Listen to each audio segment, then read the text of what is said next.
Welcome to SCivCast, a civilization podcast focused on its social media platforms. Other modes: Angel Ledwich, Josee Gendron, Troy Drew, Dave Chen, Dian Maybury.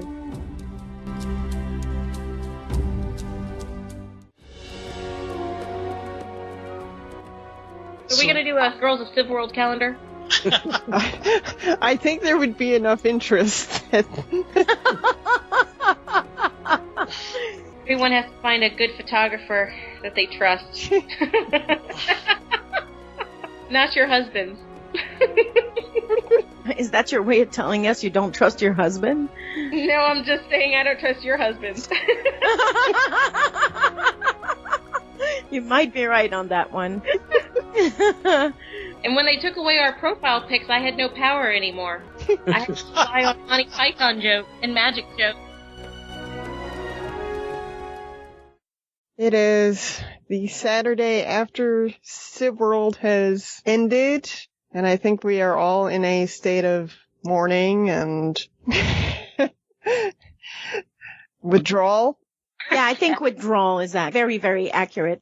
Wondering, you come to the computer and you turn on Facebook and you're like, okay, what am I doing now? Exactly, a loss. What are we supposed to do now? Yeah. This is the saddest part. And someone else experienced this. I had a friend say, oh, I'll come play your Civ game with you on the last day. Oh. Oh. I was like, you're too late, dude. There's no way I could teach you the nuances of this game on the last day. Did you see the posting on Anonymous about the person who was like in the tutorial? Yeah. What? Oh, so sad. There was someone in the tutorial when it On ended? the last day, yep. Yeah. Oh my gosh. I think we're supposed to do a retrospective on things about the game that, I don't know, what are we supposed to talk about? Well, I mean, we're trying to stay cheerful. Even though I know a lot of people were drowning in drink on Wednesday night. I'm sure. In a lot of ways, I've been putting my life off for the last 2 years, so I've been well, now I don't have excuses. I can actually live again and read. I haven't read in over 2 years. I really read. And I still haven't, but I just... No, what I've done was... You're still looking for another game instead? Exactly. I've been looking for another game. Can I send invites to you all so I can get some bonus in War Commander? Because I need to get some resources, yo. I blocked. It's blocked. War Commander is blocked. Oh, man. Hit me up after the graduation. Oh, yeah? Friday, after my in-laws leave. Leanne's in my sector. It's a lot of fun. We like to joke around with everyone. They don't know what the heck we're talking about. We start talking about stuff from Civ. That's fun. Yeah, we've developed our own terminology that people outside of CivWorld don't understand. No, I mean, the dynamic we had in Civ, I don't think can be replicated anywhere else, just because the games are not set up that way. It doesn't require the same investment and the same partnership that you had with people. So far, I haven't found a good replacement either.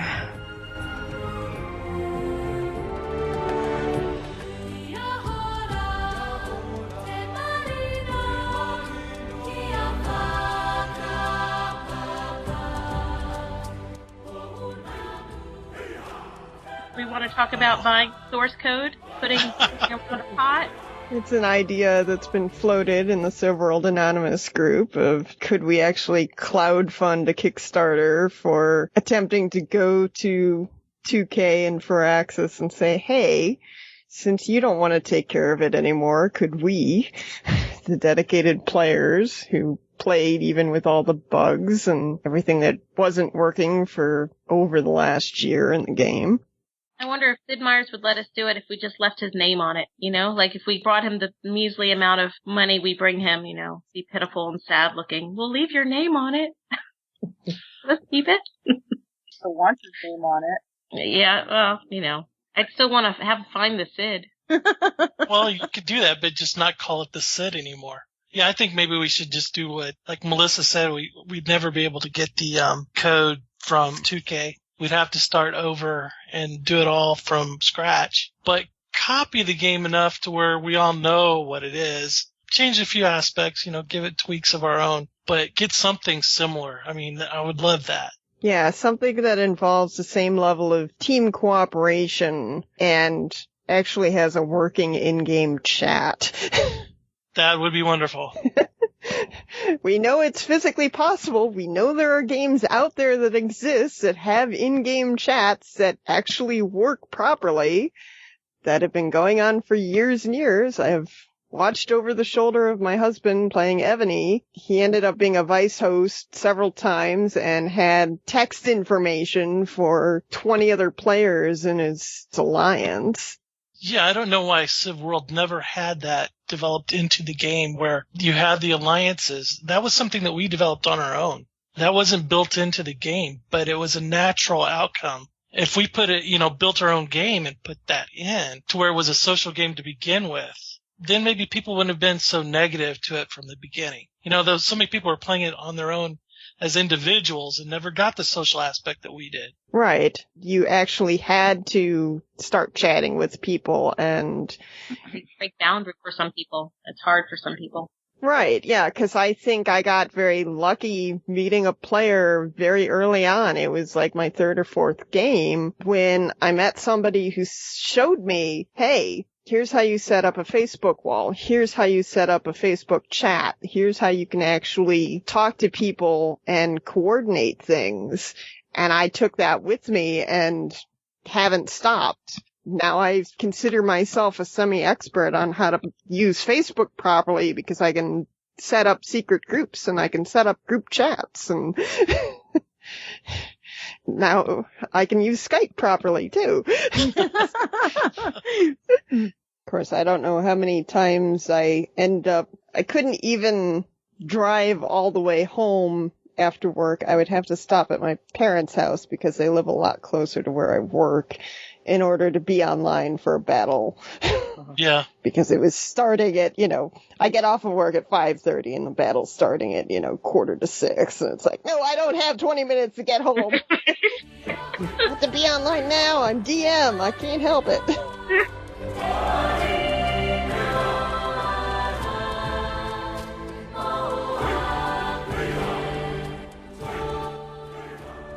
If you come from the regular Civ games and you're used to playing it alone, that's one problem. But, even though there was a community out there and there were people talking to each other, some people would just come online for 10 minutes. That's all they had. Harvest, do this, and never participate in contests. And so they never really had time to speak to people. But that could even be okay if you were communicating with the team and, okay, what do I need to do right now? And even in 10 minutes, you could put everything along for your team, and develop your team goals. I always told people, if you could come on twice a day for 10, 15 minutes, we could still get the team going the right way. I mean, it was the chaos, of course, but, which I also noticed that out of what are there, 6 of us? There's the chaos of the Hergs and Dave Chen. So I thought that was interesting. Social people. Yes, well, I would have recruited Dave if he hadn't been snapped up by Fame first. Oh, absolutely. I felt like an idiot. I was like, oh. Sure, if I'd known Dave way back when I was taking his and Ed's spam, I would have invited him a long time ago. Dave was one of the first people I was taking his spam, by the way. Yeah, I know. I think I shut you off after a while. My whole philosophy on spam is if you're going to hide yours from me, then I'm going to hide mine from yours. And that was perfectly fine. I was fine with that, But while you have it open, it's fair game. Sure. So, and I've seen more fights break out over, stolen spam than I can count now. I thought that was the funniest thing I'd ever seen.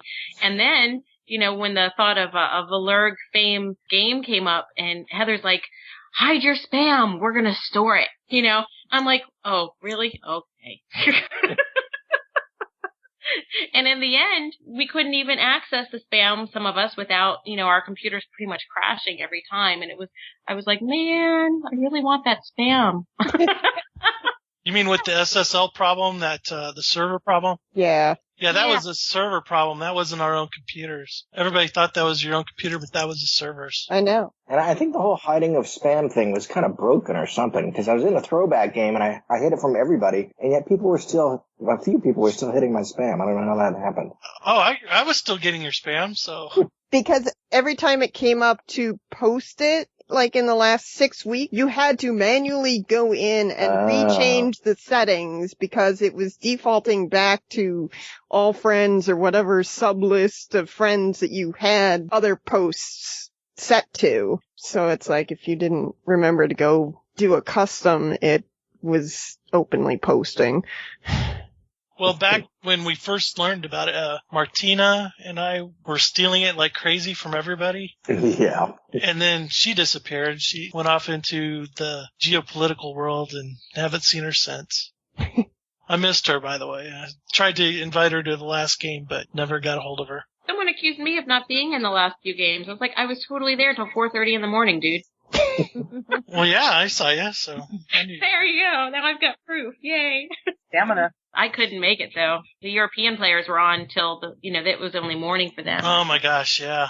When I went to bed, they're all playing and doing everything, and I went to bed because I couldn't hang at all. And Doug was still up when I got up, like at 5 here.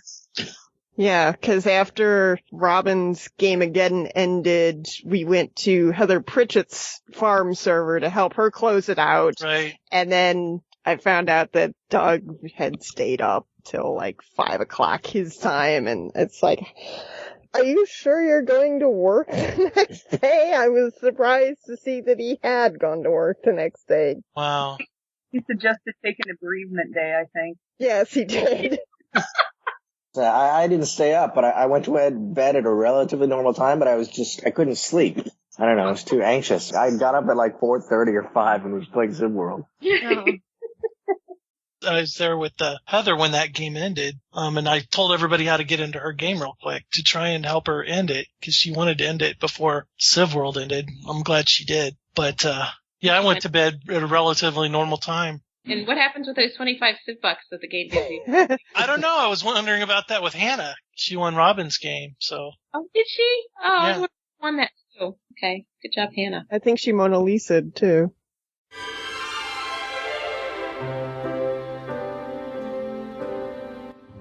Grey Wolf is in a clan called the Barbarians now? Is that what I heard? He's now officially Grey Wolf the Barbarian? Yeah, in Realm of Empires or whatever. He didn't know that in the Civ Rev game that there is actually a Grey Wolf Barbarian clan that attacks your place that you can attack. And I was like, did you name yourself after those barbarians? He goes, no, I had no idea. Yeah, well, that was the name on the barbarians when they showed up in CivWorld, too. Yeah. Right. Yeah. Right, Grey Wolf.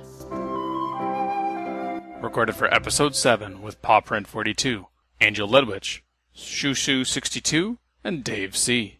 Now we know that the way to end a game is to just get Grey Wolf in there and he will come and break your market for you. That was impressive. I've never seen a market in the negative before. That was the craziest thing I've ever seen. Yeah, we were rolling econ errors and it was, the next thing was like negative $200 million. It's like, what? Yeah. But you can't do that if there's anybody in the game who's paying attention. I've been in a lot of games where fools have tried to do that to the game, to give the game a finger, buy up all the commodities, and then quit. I've made a lot of money off of those. Those markets never got broken because you just buy the commodities when they go down. And so Rob was always very concerned about the breaking the commodities. And that was one of those, Rob, that one's easy to prevent. Not so easy as we thought, though, because it happened in one of the throwback games, and it took us probably, 4 or 5 hours with people buying. I think Renee ended up with like 800 of one commodity to try to get it to equalize, and it wouldn't settle down. It just kept rolling down. Yeah, it was weird. And she basically got stuck with it. She wasn't allowed to sell it because it was gotten under false terms. So she was kind of bagged on that one. Well, that was the game that we had 25 alts log in and serially kill the market. Oh, yeah. And then, of course, we went after him in the next community game. The only real hunt to ever have to be done. Do not piss off the CivWorld community.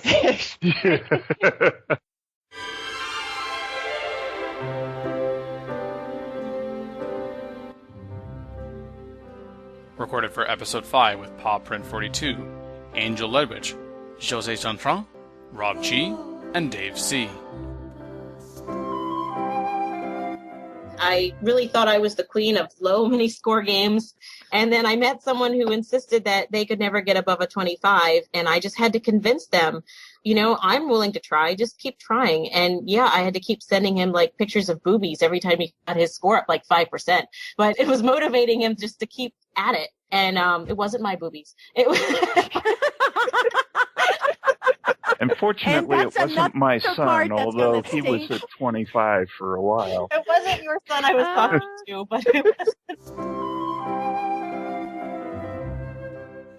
I only found out in the last 3 months how to transfer that minigame score. Just log into someone's barb game. You could keep your mini going by just putting your troop in a barbarian fight. And I was like, oh, I wish I had known this before. I didn't really understand it, though, because I never had the patience for the minigame. I didn't really care to know. Hate that minigame. I still hate it. I still do. And you beat my best score, too. Only once. But it took a hospital stay for Angel to get a decent mini score.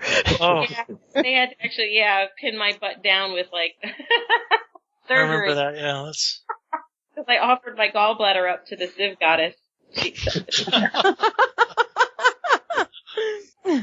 That got me about the minigame score was how many people were upset that people got those high minigame scores when that was a real skill to develop. I mean, that really took practice. It wasn't something that you could just do right away. No, I never got anywhere near those kind of scores. My high was like a 215. And I was playing on my husband's computer, which is slower than mine, and just freezing them and refreshing my forts for over 2 hours. And I thought I was going to fall asleep doing it. Yeah, well, that's the problem when it got up there at around 400 or 350 or higher. Usually it was, you had so much lag, you did fall asleep while you were going. At least I did. That's why my 500s were rare. I would fall asleep and lose it. Doesn't the good map always come up at bedtime? They would always come up at bedtime, yeah. That I noticed that for Melissa. A lot of times it did come up for her at bedtime. I don't know why she looked for them at that time. I would never look for them at that time, just in case. God forbid I'd find one at bedtime. Oh, my gosh. Yeah, well, according to Sarah, they show up at 2 a.m. I'm not looking at 2 a.m. So. No.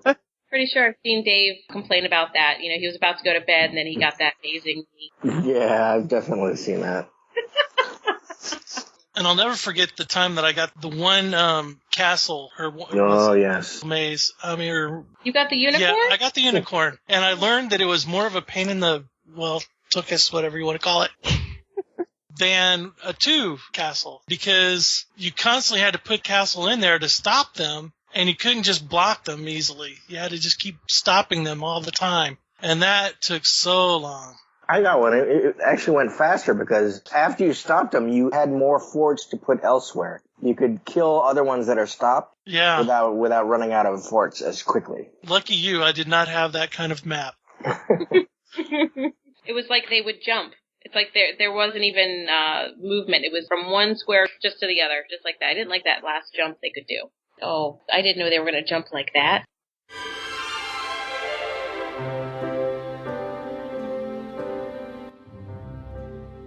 Recorded for Episode 2 with Shushu62, WWJDFAKB, Troy D, and Random User. And then I played a couple more games, and I found a few people that we all played like a team. And once we played like a team, we won the next game. We had all the members in our civilization were, ranked 1 through 15. And after that, we went 3 or 4 games until we hit a guild. And once we hit a guild, that was it. We all were like, oh my God, they tore us apart. But it was fun to meet everybody and start a team like that. At first, I was like one of those people that wanted to join the 15, 20-person Civ. I was like, why wouldn't someone want to join that? But then later on, I started actually looking at the teams and looking at stars next to the little medals and stuff. And I was like, maybe I should join the team that has 3 on there. Well, that was a mistake too. They were pretty pissed that I joined their team. Well, my experience was, I did join one of those mega Civs at the time. Back then, it wasn't uncommon for them to be 25, 26 players. But I was lucky enough that in my second or third game that I played, about 12 or 13 of us actually communicated.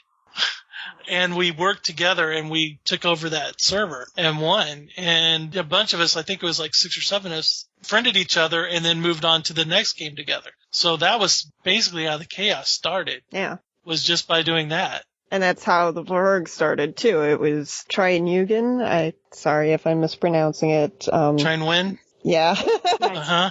Founder of Fenris. He was the one who taught me how to put the walls up and do the chats. And so it was go into the next game. I'd start a Civ. I say, hey, join my group. Here's the address. Then we can chat. I just keep doing it. And then I had people who came with me, the next few games. It's how the guild started, is that, I ended up with players who just kept playing the next game together and the next game together. And we'd invite people that we battled against on the previous server. And we did it kind of different. We went from game to game, but we didn't put our game chat. We didn't know to do a game chat. We still used the actual games chat. And some of us, I guess it was maybe our 4th or 5th game, we ran into a guild. And after we ran into the guild and we got stomped really royally, the leader of that guild kind of took me on and, I got to talking to him. And he's the one that told me about the different chats and how to set them up and about guilds and things like that. And he really taught me how to battle, and he was just a great mentor to me. And I learned just about everything about the game initially from him. And also about barb hunting. I still love to do that. I loved to do that. It's gone now. Oh. I know, it's like, I used to do that. I used to go and I would kill other people's barbarians for them just because I needed something to do. I wasn't even trying to up your population, obviously. No, I wasn't joining their Civ to do it. I was doing it from outside my Civ. But I would just go kill them off because it was something fun to do when you had a whole bunch of troops at the end of a game and, no time to do any more battles and you hadn't learned how to sell them all off yet. Jim was the first one that helped me set up a city, and I don't see him a lot, and I never got really to play with him in a long time, but yeah, he was the first person I friended on Facebook because of Civ. He's a great artist. I love his stuff. Yeah. Yeah.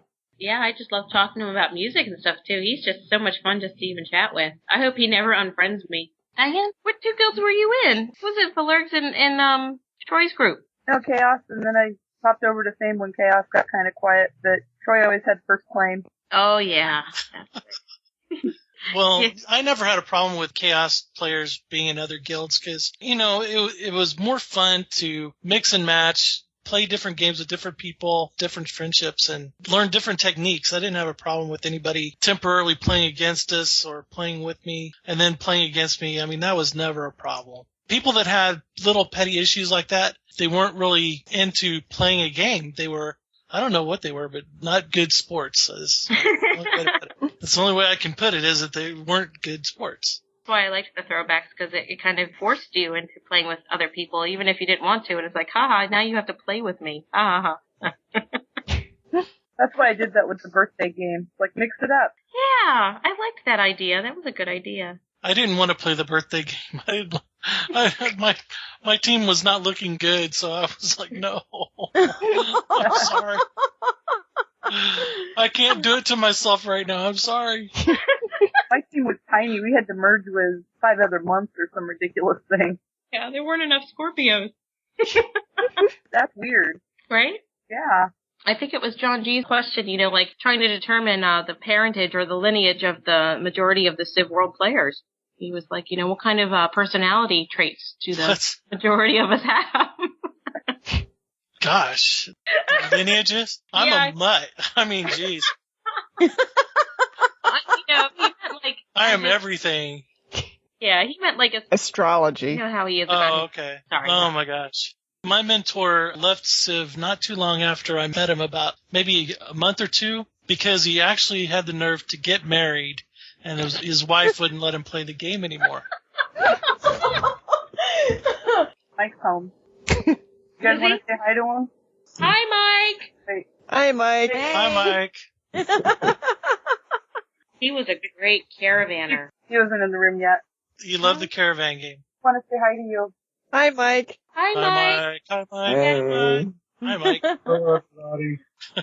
Grumble, grumble, grumble, grumble.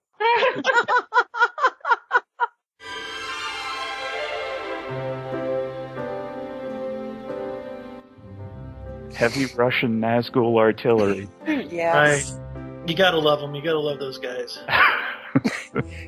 A lot of people don't. Well, I know, but it helps that I kind of discovered before they even had a name, and played with them, teamed up with my guild and their guild before they even had a name. So I got to know them pretty well, and they're a great group of guys, even though they do stomp me in the head sometimes. Well, we used to be back last fall, I guess, when I found them. They were Team USSR. Team USSR, right. Yeah, I knew them before they had the name. Yeah, I accidentally wandered into a guild game. And I remember that, yeah. Oh my gosh, I was so scared. This is a very addictive game. If you get good at it, it will reach out, it will tie you to the game. You'll find yourself setting alarms to wake up for battles. You'll find yourself wanting to wake up to see if that price came down on whatever it was you or went up. Or went up. So you can sell into it. Yes. You'll get yourself hooked in, and part of it is just doing it because I know I can and it's there and I want to make this happen. And part of it, which is more common, I mean, for market obsessives like Ed and I, it's just how we are. There was a group that you could join if you were into caravanning. I loved that group, and it was another secret code of how to get the lowest score, and I can't delete it for whatever reason. I can't delete it. That's a group I cannot delete. I was like, I felt really honored when they put me in that group, and I was like, I can't delete that. I think that's another one that keeps coming up as a suggested group to join. Oh man, AJ would just drive me crazy trying to explain how to do that. I was like, I don't really care. I'm sorry, AJ. It's just not my end all and be all. The only time I took any semi-interest in Caravan was when Angel was busy and we desperately needed to distract Doug from the market. And oh my God, I got like a 15-minute. Poor doggy is so patient, but I was like, I really don't care. And he's taking all this time. I felt so guilty. He was explaining me all those, the importance of using two pieces, one after the other, and this and that. And I just kept on making him talk, and I felt so guilty because I really didn't care and I wasn't getting it. Oh. But you distracted him off the market. But we needed him off the market so we could sell our science. Oh my God. Poor Doug. And when he realized that's what was happening, he's like, I thought Angel was the only one to do that. I can't trust the women in your team. No, you can't. So he joined us. Poor Doug. We wore him down. Oh yeah, we wore him down. But sadly enough, I've looked at the chat the other day and I was like, oh wow, he was really taking all his time. Poor guy. Another little guilt trip. I was like, oops. Since I didn't remember half of it and I really couldn't do it still after that.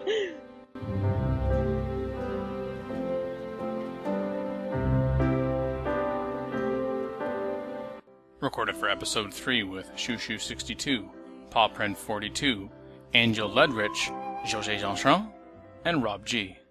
At the end of it, and while we had fun, I mean, I'll admit that was the beginning of my interest in caravanning. And for a server with a bunch of noobs on it, they were actually pretty darn good at caravanning. They were quick.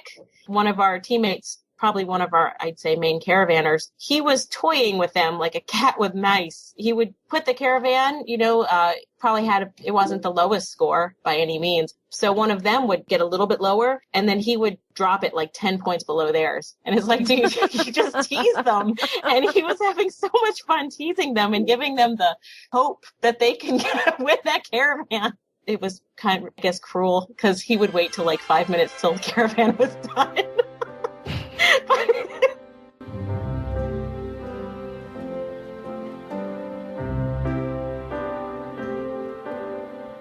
Recorded for Episode 7 with PawPrint42, Angel Ledwich, Shushu62, and Dave C. Have the burden of saving the game on my shoulders like I did the first time we ran one of these things. Because clearly this game was only here because of my charisma. I'll always enjoy your writings, Doug. I was talking about that to somebody at work. I've got a global readership of probably at least 20 people. Which, maybe it's not that impressive, but it is kind of cool how many people can go, yeah, I got 20 people around the world who, anytime I write a story, they just read it. Well, and this is why we need to get all of this transcribed and archived into the Chronicles page. You should make a blog.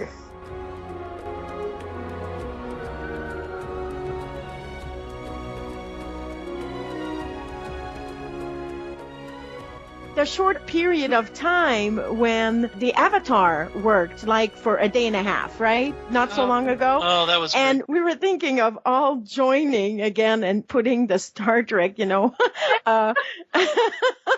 avatars, and I was number one, and then Heather was the captain, and it was hilarious, and then it broke before we could do it. Yeah. But my husband was listening to all these, and he was just looking at me, shaking his head, thinking, my God, this is incredible. How can you do this? And he's like, you're a nerd. I'm like, yeah, I am. It's okay. But they broke, and I was so disappointed because that would have been really funny, having the whole team with the Star Trek avatar. Yeah, I even I got decent pictures for almost everybody in the Vlahurgs downloaded onto my computer. Yeah. Because I want to put it as my new War Commander picture. I'm so tired. Which one is Angel? She's one of the Klingon warrior women. I like. Oh, yeah, cool. I like the Klingons, man. Yeah. One of the sisters, or which? Yeah. It's all boobies. There you go, Dave. You got your boobies put in. There you go. Kind of hoping that it was an ideal that we could have a last game with some of the guilds and have the Civ rulers back with their tutus. Yeah, I remember that game. They still talk about it. Some of them still have those pictures. Oh, I'm sure. Hi guys, my husband just made a suck puppet called Imaginary Friend. Because He feels neglected, does he? Yes, he used to do that when I was playing too, leaving me notes that he was going to leave an ad on Craigslist for a second wife and things like that. So now he's playing with the puppet that he made. I'll tell you what, I need his name and I'll just send him some boobies and he'll be happy. But I just spend all my time chatting and Skyping with Heather anyway, so I'm at the computer anyway. Game or no game. Yeah. And of course, it's like just in the last 2 weeks, my husband finally installed Diablo 3, which I got him for his birthday last year, so he would leave me alone about being up all night playing Civ. Yeah, my family's wondering why I'm still online all the time. I thought your game ended. Well, it did. I'm looking for something to fill its place, I guess. Is that Angel typing? Yes, sorry. Very loudly? That was your problem. Troy, you can Skype me anytime you want. There you go. Thanks, Angel. You're welcome. It doesn't even have to be Civ related. We do Skype a lot. And it is great excuse to make my husband leave me alone. I am going to go Skype with the girl. Talk to you later. Leave me alone.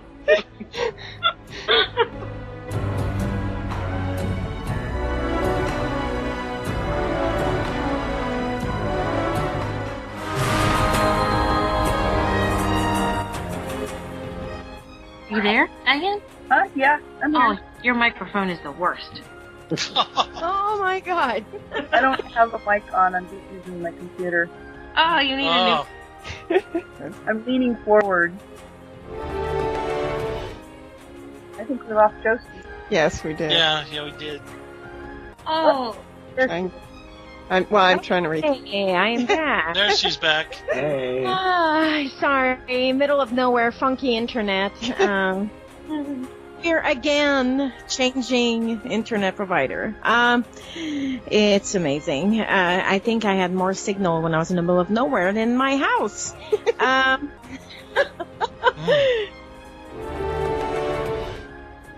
need to shut a window. Somebody's mowing outside. Oh. I should open mine. You could hear all the cicadas. Wow, already? Wow. We got the 17-year brood, too, going on outside. I don't know if they chirp at night, though. I think they only chirp. No, they chirp all the time. All the time. Thing that was so funny with my Borg thing, I have the Borg Queen still as my avatar. Every time I tell people I have an implant for them when I talk to men, they're like, implants? Mistaking, of course, the type of implants they're gonna get. And it starts the most hilarious conversation. And it's still doing it. I have to explain, no, Borg implant. You're sick. What kind of implant are you thinking about right now? Like somebody would tell me, if I had implants, I would never go out. I would never leave my house. And I was like, what kind of implants are you talking about?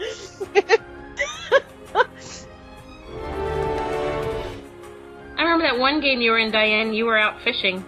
Yeah, we'd come back from fishing, depending on what time we got done, and then I'd hook in on the lousy Wi-Fi at the campground. Someone asked me if I would go on a fishing trip with them. I said, no, I'd rather game.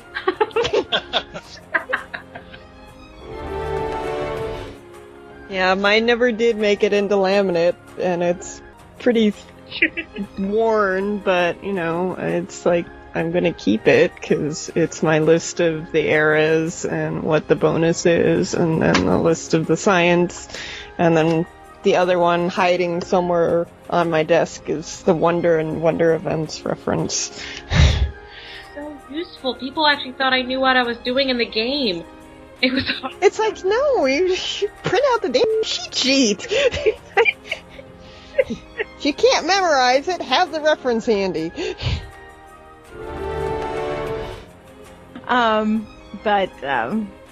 Oops.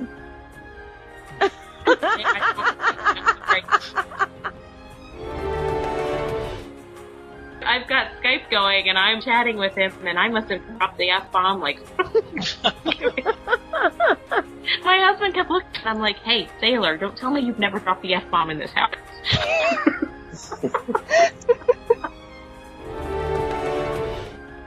My in-laws are coming. I have to remind my son.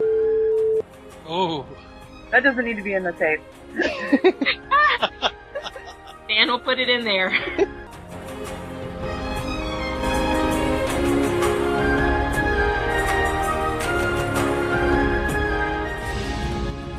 Record date, June 1st, 2013.